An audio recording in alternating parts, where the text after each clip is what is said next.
There was once a version of you that your brain erased forever, a child who learned to walk, learned language, learned the faces of strangers, a child who laughed, cried in the dark, felt comfort, felt fear, and you cannot remember being them. Almost the entire first years of your life have been erased, not blurred, erased, which is strange, because those years may have been the most important of your entire life. Everything that became you started there, so why can't you remember any of it? Most people think they know the answer. You were just too young. But neuroscience discovered something far more disturbing. Your baby brain did record memories. It simply destroyed them afterward. Scientists call this infantile amnesia. And the deeper researchers looked into it, the stranger it became, because your missing childhood may reveal something unsettling about human identity itself.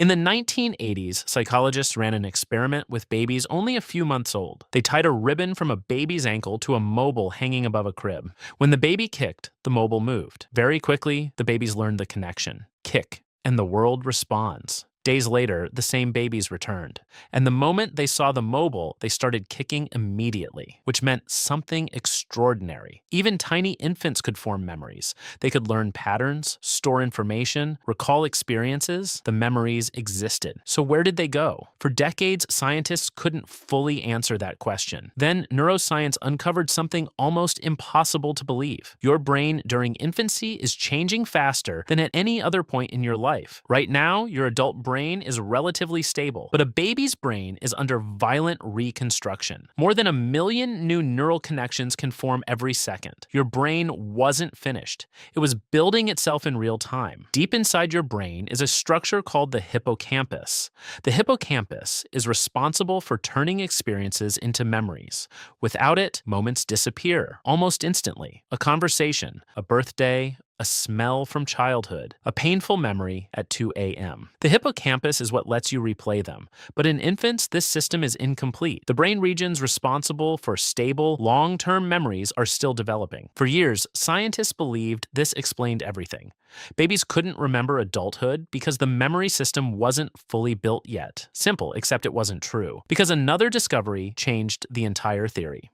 In 2014, researchers studying memory proposed an idea so strange it sounded absurd. What if your brain didn't lose your memories by accident? What if it erased them as part of the construction process? During infancy, your brain produces enormous numbers of brand new neurons, new brain cells. This process is called neurogenesis. And it's essential. Without it, your brain could never mature. But there's a hidden cost. Every time new neurons integrate into existing circuits, older connections become unstable. The system rewires itself, and memories stored inside those circuits begin to break apart. To test this, scientists experimented on mice. When they artificially increased brain growth in adult mice, the mice began forgetting things they had already learned. But when they slowed brain growth in infant mice, those memories survived longer. The conclusion was shocking. Your baby brain wasn't too weak to remember. It was growing too aggressively to preserve memories. The same explosion of growth that made you intelligent may have destroyed the earliest version of yourself. Your memories weren't never saved. They were overwritten again and again and again, like trying to preserve drawings on walls that are constantly being demolished. But memory loss is only part of the mystery, because to remember experiences the way adults do, you need something else first. You need a self, not a body, not consciousness, a self, an identity, a stable feeling that experiences are happening to you. And according to developmental psychologists, young infants don't fully possess that yet. There's a famous experiment that reveals this perfectly. Researchers secretly place a small mark on a baby's nose. Then they place the child in front of a mirror. Before around 18 months, most babies react as if they're looking at another child. But after that age, something changes. The child touches their own nose. For the first time, they recognize themselves. That's me. Think about how unsettling that is. There was once a period of your life where experiences were happening, but there was no stable narrator inside the story yet. No continuous identity, no inner voice saying, "This happened to me," which means something deeply strange. The baby in your old photographs may not psychologically be you in the way you imagine. Same body, different mind. A temporary version of consciousness that disappeared before your current self fully formed. And somehow, the story becomes even stranger. because language also changes memory.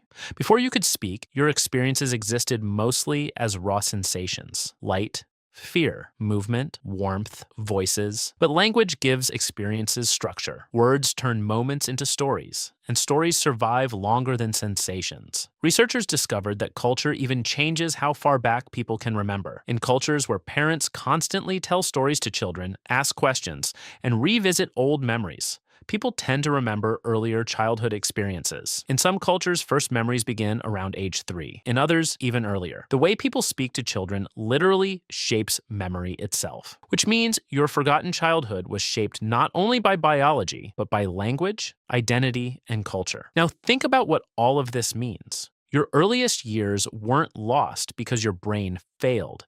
They were sacrificed. Your brain was prioritizing something else, building you.